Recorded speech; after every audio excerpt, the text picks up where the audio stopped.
பெருந்துறையில 26/5/2026 அன்று மாண்புமிகு சட்டமன்ற உறுப்பினர் அவர்களும் நானும் சேர்ந்து அங்க ஒரு ஆய்வு நடத்தினோம். அவர் சொன்ன மாதிரியான எந்த விதமான பெரிய மாற்றங்கள் எதுவும் நான் பார்க்கவே இல்லை. ஏன் அப்படின்னா சொல்லிடுறேன் பேசி முடிச்சிரு. அதுக்கப்புறம் தொழில் பூங்கா 1097.86 ஏக்கர்ல ஆரம்பிச்சிருக்காங்க. பல வருடங்கள் ஆயிருக்கு. அங்க 4 கம்பெனி மட்டும்தான் இன்னைக்கு வர நடத்திட்டு இருக்காங்க. அதுல 32 தொழிற்சாலைகள் அமைப்பதற்கான மனைகள் இப்ப ஒதுக்கீடு செய்யப்பட்டிருக்கு. அங்க முதலீட்டாளர்கள் கூட நம்ம ஒரு ஆய்வு நடத்தினோம். அவங்களுடைய கோரிக்கை எல்லாமே தண்ணீர் அங்க இல்ல, ரோடு வசதி இல்ல, தெருவிளக்குகள் இல்ல, சரியான பஸ் வசதிகள் அங்க இருக்க மக்கள் சிப்காட்டுக்கு வர முடியாத நிலைமையில தான் இன்னமும் இருந்துட்டு இருக்குன்னு பல கோரிக்கைகள் வச்சாங்க.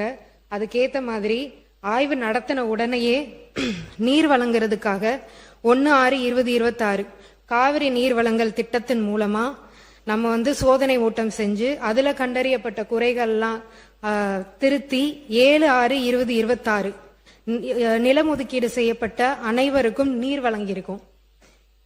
இதுல 2வது முறையா TNPL மூலமா நீர் வழங்குதல் திட்டமும் செயல்படுத்தப்பட்டிருக்கு. இதுல சாலை வசதி அங்க இருக்க 2 முதலீட்டாளர்கள் கேட்டிருந்தாங்க. சாலை வசதிக்கான டெண்டர் 6/7/2026 அன்று ஒதுக்கீடு செய்யப்பட்டு நாளைக்கு அது ரிலீஸ் செய்யப்படுது. இதன் மூலமா அங்க இருக்க சாலை வசதிகளும் செய்யப்படுது. இது மட்டும் இல்லாம அங்க இருக்க தெருவிளக்குகளும் இதே ஒதுக்கீட்டுல செய்ய போறோம். பேரவையின் அனுமதியுடன் தவிர அங்க இருக்க ஒரு பெப்சிகோ நிறுவனம் பல ஆண்டுகளா TTCP அனுமதி இல்லாம இருந்துட்டு இருந்துச்சு. அவங்களுக்கு உடனடியா நம்ம இன்னைக்கு பண்ணி கொடுத்திருக்கோம்.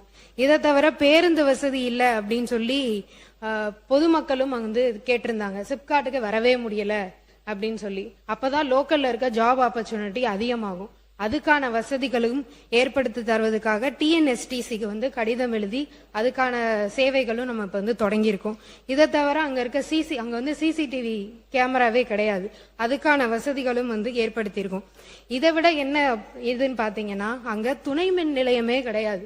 எலக்ட்ரிசிட்டி அங்க இருக்க தொழில் முதலீட்டாளர்கள் கேட்கறது எல்லாமே துணை மின் நிலையம். அதாவது எலக்ட்ரிசிட்டி இல்லாம எப்படி ஒரு தொழில் நம்ம ஆரம்பிக்க முடியும்? அதுக்காக தொழிற்சாலைகள் எதிர்கால மின் தேவையை கருதி 110 கிலோவாட் துணை மின் நிலையம் அமைப்பதற்கு தேவையான நிலம் அடையாளம் கணக்கெடுக்கப்பட்டு இப்போ அதுக்கான தான பத்திரமும் நம்ம பதிவு செய்யப்பட்டிருக்கு.